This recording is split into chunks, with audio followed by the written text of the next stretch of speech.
Welcome everyone, my name is Brendan Snyder. Thank you for joining me.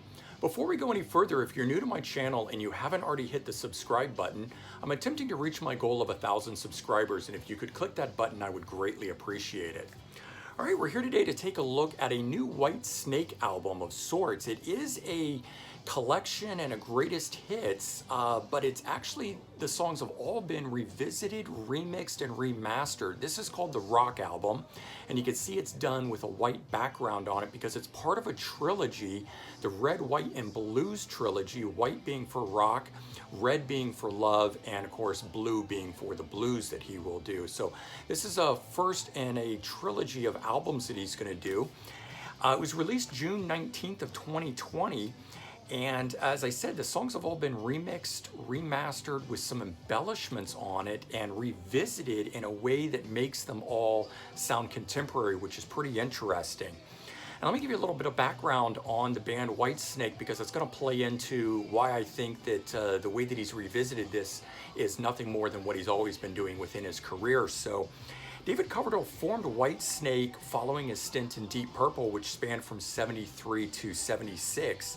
And the early sound of Whitesnake was much more in line with Deep Purple. It was much more blues rock than what they would eventually become later in '84 with the commercial sound and the bigger rock sound that they eventually developed.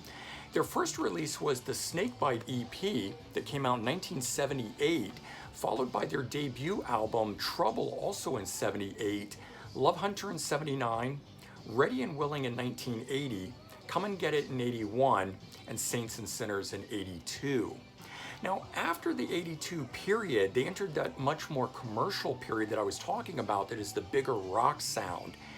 And at this point, that's where I was saying that they're no stranger to the re-recording of tracks and the remixing of albums and things like that. They've been doing it all along. So 1984, the album Slide It In came out, at least in the US release. I believe in the UK it came out a year earlier in '83, but the sound was panned as being flat, and when the US label Geffen Records got a hold of it before release, David Coverdale had already hired two new members, guitarist John Sykes, formerly of Thin Lizzy, and Neil Murray was returning on bass, and so the Geffen Records label in the US insisted that they re-record those parts, and in doing so, they also remixed the album. So the US release of the Slide It In album is a remix of what was originally released at the time.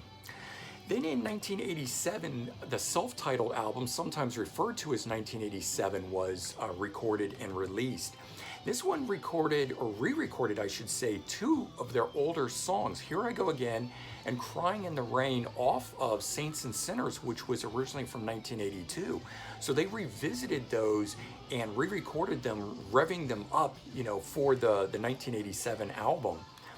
And new touring member at the time, Vivian Campbell, who of course would go on later to be in Def Leppard, re-recorded the guitar solo for the song Give Me All Your Love, which was a single remix at the time. And then they also released a Japanese EP during that time period that was called 1987 Versions, which featured remixes and re-recordings of tracks from the '87 album at the time.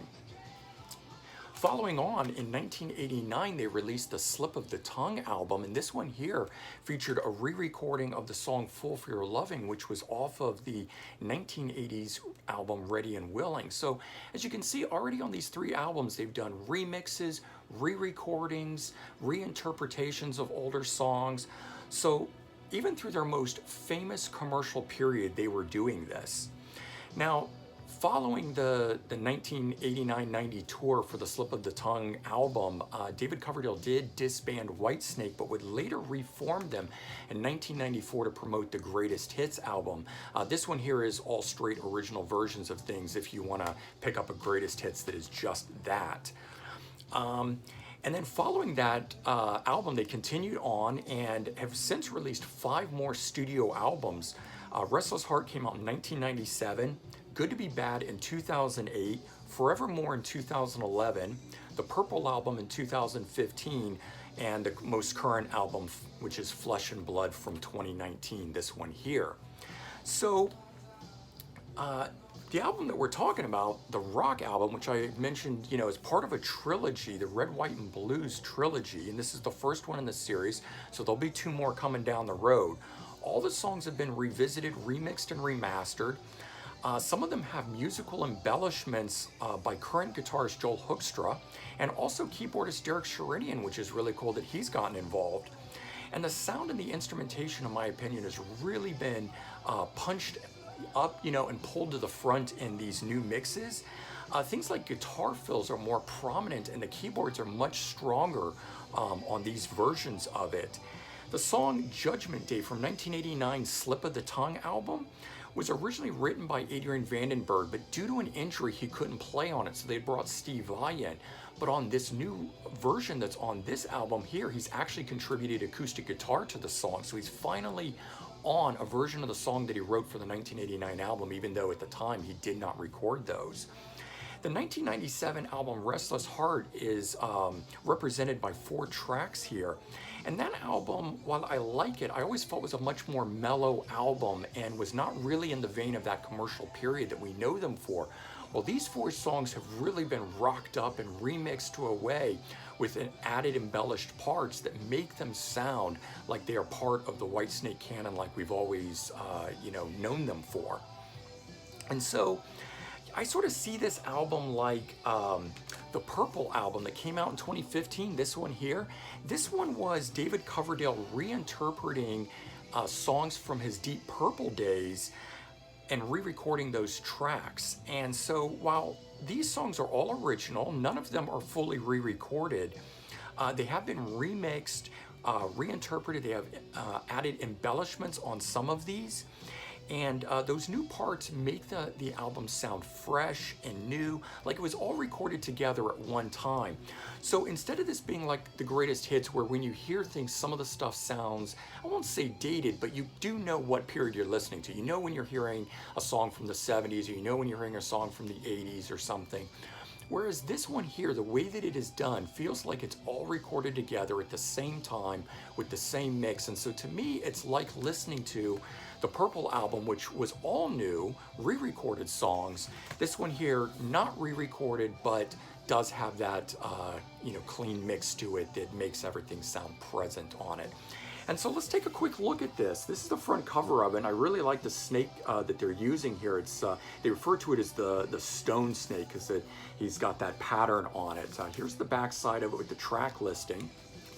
And the inside of it here, and it shows all the albums that are represented on this, which is really cool. So you can see there's 10 different albums represented on it.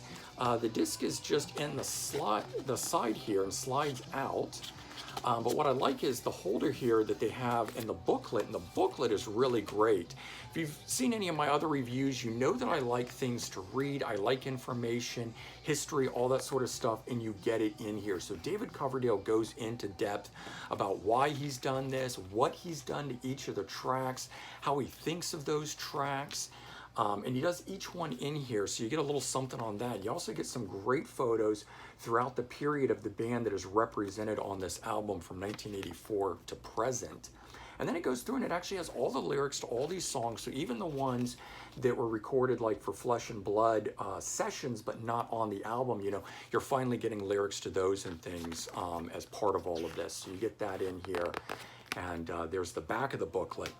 So the cool thing too about that, the liner notes on this, is that he goes into detail about things he's going to be releasing over the next 5 to 7 years, which is pretty cool. So he's talking about more planned remixed albums and box sets, and 2 that he speaks about in here are that he's working on one for the 1997 Restless Heart album. 4 of those tracks are represented on this, so you can get a feel for those. He's going to remix it, but he's going to release a box set like the 2 that you see behind me there for the Slide It In and the 1987 album. So we're going to get that for all the sessions and everything recorded at that time, which is really cool. And then a remix of the 1989 Slip of the Tongue album. The box set just came out, and while it had a lot of stuff going on with it, there wasn't a remix of the album as he's done for some of these other ones, so we will get that too. So it appears that there's a lot to look forward to from David Coverdale and Whitesnake. And I'm super excited about the prospects of what all that could be over those next 5 to 7 years. And of course, I hope there's a new studio album too within that time frame. All right, I hope you guys enjoyed this. And if you did, please remember to comment, like, and subscribe.